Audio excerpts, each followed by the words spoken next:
Hello po mga kapatid, isang pinagpalang umaga na naman po sa inyo lahat. Tayo po ay makikinig na naman, magbabasa ng salita ng ating Diyos. Pero manalangin muna tayo para samahan tayo ng Diyos, gabayan, turuan tayo ng ating Diyos. Magsiyuko tayo. Yes, O God, Father God in heaven, aming Diyos na makapangyarihan sa lahat, aming Diyos na banal. Muli po kami nagpupuri at nagpapasalamat sa iyo. Una, maraming salamat po sa pag-gising mo na naman sa amin. Binigyan mo na naman kami ng isang pagkakataon para magawa po ang lahat, lalong-lalo na ang makinig, mag-aral, magbasa po ng iyong salita. Maraming salamat po sa pagkakataong ito. Muli, Lord, dalangin ko na buksan mo po yung aming puso, yung aming isipan para lubusan namin maunawaan, maintindihan ang iyong sasabihin ngayong umagang ito. Samahan mo rin po ako, turuan, gabayan po para lahat po ng aking sasabihin ay galing lamang po sa iyong salita. Maraming salamat. Dalangin ko, Lord, maisa buhay namin ang iyong salita sa pangalan ng Panginoong Jesus. Muli, pinupuri ka namin, pinasasalamatan dahil sa katagumpayan ng aming gawain ito. Salamat po muli, Lord, sa pagsama mo sa amin, sa pagtuturo mo sa amin ulit po. Salamat.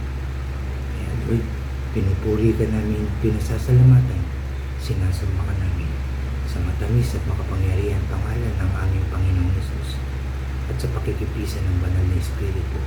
Lahat tayo ay magsabi ng Amen and Amen. At ito po ang aking channel.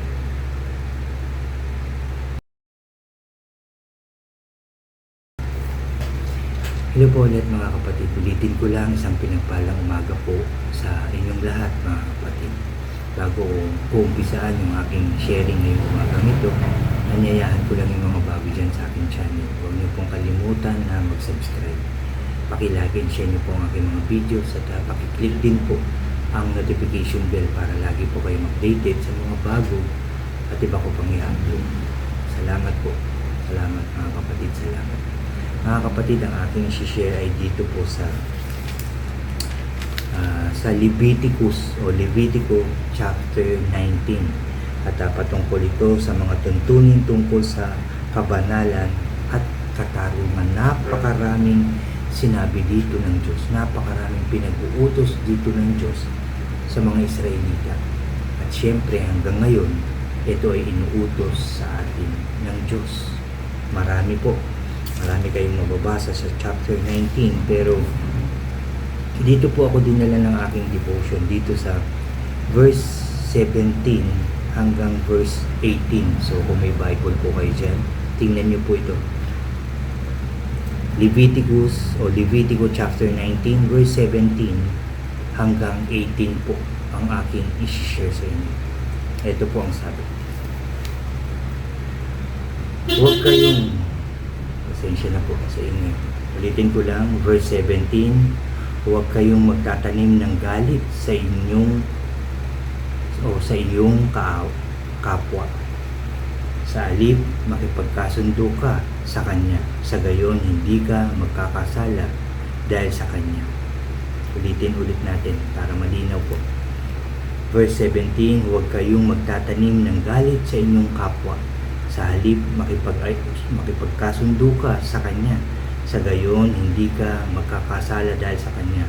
Huwag kang maghihiganti o magtatanim ng galit sa iyong mga kababayan.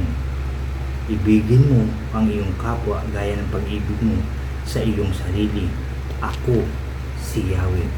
Salamat sa Diyos. Huwag magtatanim ng galit. Inulit ito dalawang beses sa verse 17 and 18, huwag kayo magtatanim ng galit sa iyong kapwa. Sabi pa dito sa 18, huwag kang maghihiganti o magtatanim ng galit sa iyong mga kababayan. At sa huli, ibigin mo ang iyong kapwa gaya ng pag-ibig mo sa iyong sarili. Ako si Yahweh. Ang Diyos mismo ang nagsasabi nito. Matatandaan din natin, ito rin ang sinabi ng ating Panginoong Hesus, nang magtanong ang kanyang mga alagad, no? Puntahan natin mga kapatid para malaman natin ito. Dito po ito sa Mateo chapter 32 mga kapatid, no? Mateo chapter Mateo chapter 22 po, no? Nandito po ito sa verse 34 nung mag-usap-usap sila hanggang 39. Sinabi po dito, ulitin ko, Mateo chapter 22. Sabi po sa verse 34, sabi sa title, ang pinakamahalagang utos. Nagtipon-tipon ang mga Pariseyo, sabi dito, Pariseyo nang mabalitaan nilang napatahimik ni Jesus ang mga Sadyuseo. Isa sa kanila na dalubhasa sa kautusan ang nagtanong kay Jesus upang subukin ito. Verse 36, Guru, alin po ang pinakamahalagang utos sa kautusan? Tanong niya. Sumagot si Jesus, ito po, ibigin mo ang Panginoong mong Diyos ng buong puso mo, buong kaluluwa mo at buong pag-iisip mo. Ito ang pinakamahalagang utos. Sabi sa 38 verse 39. Ito naman ang pangalawa, ibigin mo ang iyong kapwa gaya ng pag-ibig mo sa iyong sarili. Sa dalawang utos na ito, nakasalalay ang buong kautusan ni Moses at ang katuruan ng mga propeta. Salamat sa salita ng ating Diyos, mga kapatid. At hanggang ngayon, yan, no? Old Testament sinabi, New Testament sinabi, sinabi ng Ama at sinabi ng Anak, ibigin mo ang iyong kapwa ng kagaya ng pag-ibig mo sa iyong sarili. Ng pag-ibig po ang kailangan ng tao. Ang pag-ibig ng Diyos na nagligtas sa atin. Pag-ibig ng Panginoong Hesus, kaya tayo napatawad sa ating mga kasalanan. At bilang mga tao rin, tayo, umibig din tayo, di ba? Kaya nagkaroon tayo ng asawa o partner, di ba po? Ang mga magulang natin nag-ibigan din, kaya mag-asawa, nagkaroon ng mga anak, di ba po? Dahil yan sa pag-ibig. At ito ang tinuturo sa atin, pag-ibig, magmahalan tayong lahat, mga kapatid. Inutos din, ibigin mo ang iyong kaaway. Tama po. So pag-ibig ang pinagsimulan. Sinabi ng Panginoong Hesus, di ba, pag-ibig, no? Ang lahat, no? Nandun lahat, tinutukoy doon, no? Ng ating Panginoong Hesus.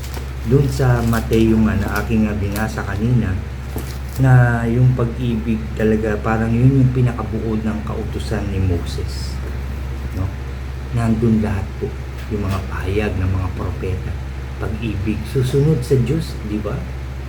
Hindi ka naman pwedeng sumunod kung hindi mo siya mahal. Mahal mo siya, kaya ka sumusunod. Mahal natin ang Diyos, kaya sinusunod natin siya. Mahal natin ang Panginoong Hesus, kaya di ba sinusunod natin siya. Ganun po yung pag-ibig po ang kailangan natin ngayon. Simula pa noon, itong tinuturo, itong sinasabi, itong inuutos, hanggang sa dumating ang Panginoong Hesus, yan pa rin ang sinasabi. Hanggang sa umalis siya, nagbilin siya. Nagbilin siya sa kanyang mga disipulo, sa kanyang mga alagad, sa kanyang 12 disciples, di ba? Alagaan, pakainin ang kanyang mga tupa. So mamahalin mo ang mga tao. Even ngayon, mga kapatid, kung walang pagmamahalan sa loob ng tahanan, maayos po ba? Masaya po ba ang loob ng tahanan? Kung walang pag-ibig sa isang company, magkakasundo ba ang lahat ng tao? Kung walang pag-ibig sa loob ng simbahan, makikinig ba tayo sa salita ng Diyos? Aawit ba tayo? Luluhod ba tayo, tataas ang kamay? Diba? Mahal natin kasi ang Diyos, kaya pinapakinggan natin, kaya umaawit tayo, kaya nananalangin tayo, naniniwala at nagtitiwala tayo sa Diyos. Diba? Kaya tayo nananalangin, kaya tayo umaasa na ipagkakaloob ng Diyos yung ating mga hinihingi. Diba? Kasi alam natin kasi mahal tayo ang Diyos. Kaya ito ang inuutos sa atin, mahalin natin ang Diyos at mahalin natin ang ating kapwa. Hindi ka magpapatawad kung hindi siya mahal. Kung hindi mo siya mahal. Diba po? Kaya pag-ibig po ang kailangan ng bawat isa. At ito ang inuutos sa atin ngayon. Sa atin manggagaling ang lahat. Magsisimula ito sa ating government na magmamahalan, magkakasundo, magkakaisa, magtutulungan, pagmamahal. Magiging maayos ang ating government. Ganun din sa ating pamilya. Pagmamahal din.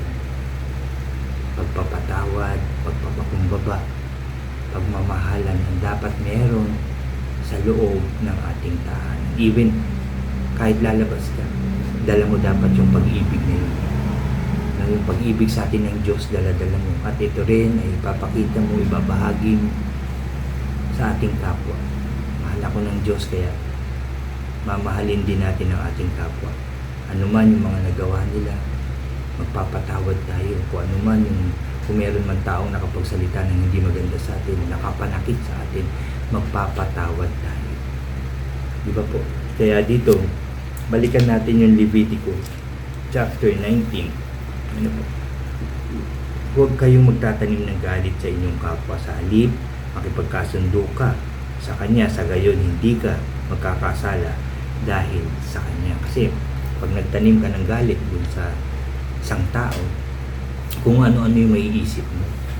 Diba? Kung minsan, kahit sa loob ng tahanan o sa trabaho o kahit nasan ka, pag may galit ka, may tanim-tanim kang galit sa iyong kapwa, hindi maayos unang-una natin yung pag-iisip natin, yung nararamdaman natin, even yung pagkilos natin, even yung pagtatrabaho natin, o ano man yung mga ginagawa, hindi po yan maayos. Kasi ang naiisip mo, yung galit, yung sama ng loob, yung inis, di ba po, yan yung nangunguna. Kaya hindi maayos yung ating mga gagawin, iisipin, even yung mga sasabihin mo, lagi ka tuloy nagagalit. So dapat lalagyan natin talaga ng tunay na pag-ibig, tunay na pagmamahal yung ating puso. Kagaya ng pagmamahal ng Diyos sa atin.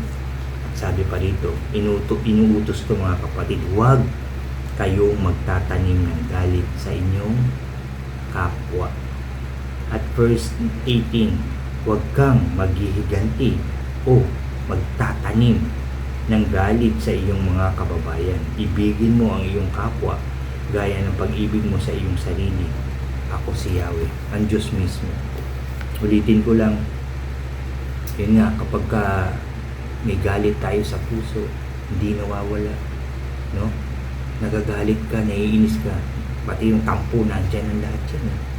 Pati yung baka yung pananalita mo, mataas na, di ba? Parang sumisigaw ka na talaga, naiinis ka palagi. So nagkakasala po tayo. Kaya sinasabi sa atin ngayon na huwag tayong magtatanim ng galit sa ating kapwa. Ano man yung nasabi, sumbong natin kay Lord. Mag-pray tayo. Manalangin tayo, Lord.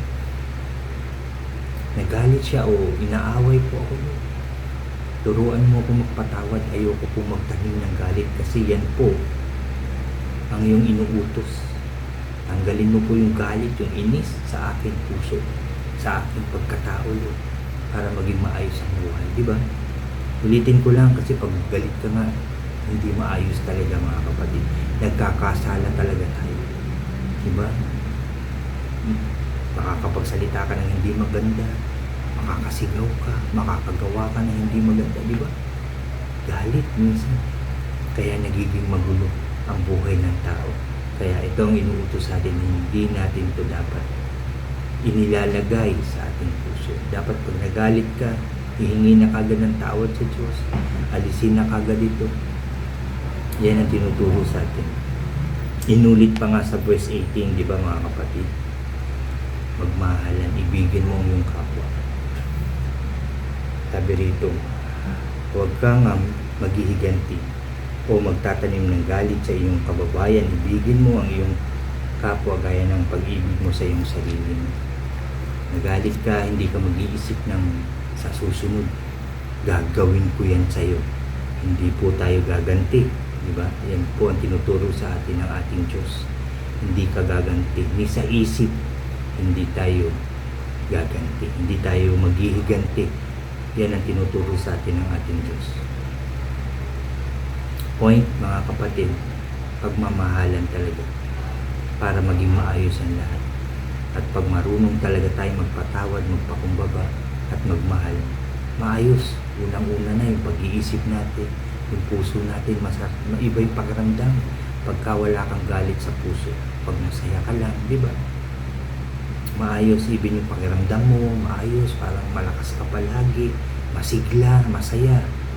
Pag punong-puno ng pagmamahal, pagpapatawad at pagpapakumbaba ang puso natin, nagiging maayos ang lahat, mga kapatid. Yung flow din ng buhay natin, ng pamilya natin, di ba? Maayos. Ganun po.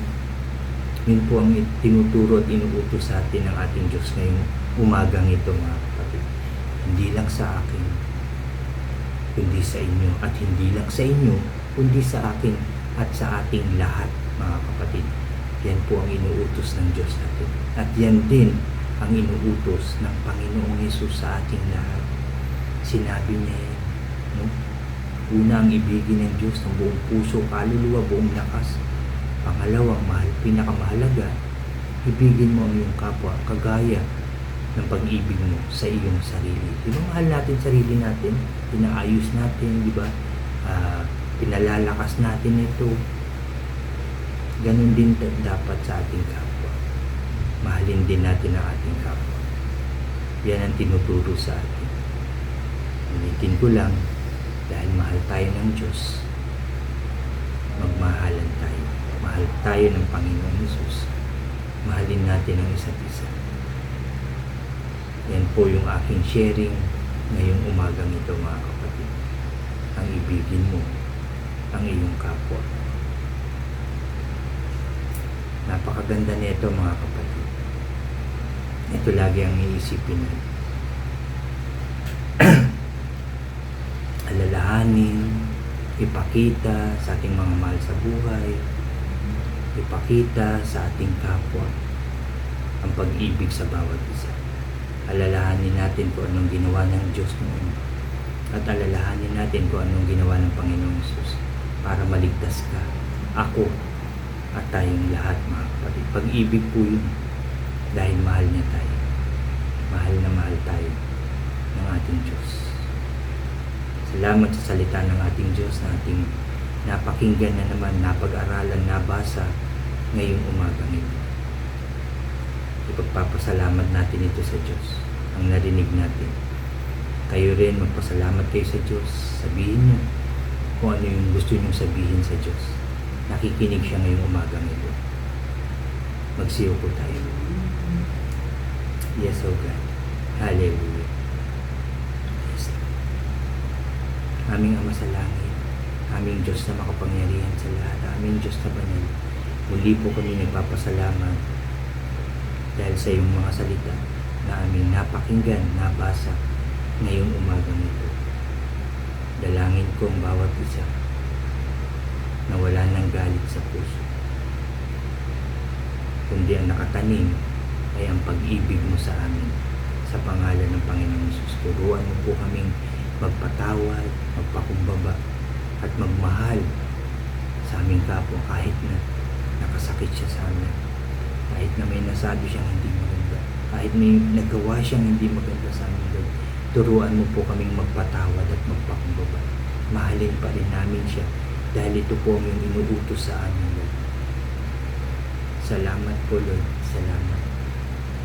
Dahil ang lahat ng nakatanim na hindi maganda sa aming puso, sa oras na to, inalis mo na, Lord, sa pangalan ng Panginoon Jesus. At ito po ay pinalitan mo na ng pag-ibig, Lord. Laging nasa puso namin ang pag-ibig na ipinakita mo sa aming lahat, sa ipinakita ng aming Panginoong Jesus. Salamat po sa inyong pagmamahal sa aming lahat, Lord.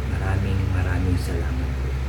Dalangin po na magmahalan kami, Lord, sa loob ng aming tahanan punong-puno ng pagmamahalan sa isa't isa. Kahit sa mga trabaho, Lord God, sa mga companies, saan man, Lord God, sa loob ng mga Malacanang, Lord God, sa lahat, Lord, sa government namin, sa lahat ng establishmento, Lord God, sa lahat ng simbahan, Lord God, magmamahalan ang lahat ng tao sa pangalan ng Panginoong Hesus. Salamat po. Salamat po. Ito na ang lagi naming mararamdaman sa loob at labas ng aming tahanan sa man kami namin. Magmamahal kami sa aming kapwa. Dahil ito po ang inuutos mo sa amin. Maraming salamat po. Lord, nagpapasalamat din ako dahil ang lahat ng nanalangin ngayong umagang ito, nakita mo, narinig mo, at tinugon mo na sa pangalan ng Panginoong Hesus. Maraming salamat po. Maraming salamat. Lord, dinadalangin ko din ang lahat ng nakapanood nito, Lord, na sila ay yung pagpalain, palakasin ng katawan, huwag pabayaan saan man sila nandun. Dalangin ko yung protection mo po nasa kanila, yung kagalingan ng sakit at karamdaman, Lord God, pinagaling mo na sila, maayos na, Lord God, masayang pamilya yung pagkakaloob mo sa kanila, Lord God, at yung kaligtasan ay naroon palagi saan man sila pupunta, ano man ang gagawin, even natutulog, Lord, ligtas kaming lahat sa pangalan ng Panginoong Hesus. Salamat pong muli sa inyong kabutihan, sa inyong pagmamahal sa amin, Lord God. Salamat po. Salamat sa katanggumpayan ng aming gawain. Maraming salamat. Thank you, Father God. Thank you, Lord Jesus. Thank you, Holy Spirit. Muli, pinupuri ka namin, pinasasalamatan, sinasamba ka namin sa matamis at makapangyarihan pangalan ng aming Panginoong Hesus. At sa pakikipisan ng banal na Espiritu, lahat tayo ay magsabi ng Amen, Amen, and Amen po. Amen. Salamat sa ating Diyos. Unang-una, kinausap niya tayo. Pangalawa, pinakinggan niya yung ating panalangin. At pangatlo, sinagot na ng Diyos ang ating panalangin. Salamat sa Diyos. Salamat din sa inyo mga kapatid. Lagi po kayong mag-iingat. Ang hawakan natin sa buhay natin ang salita ng Diyos. God bless po sa inyo lahat. At God bless po sa ating lahat.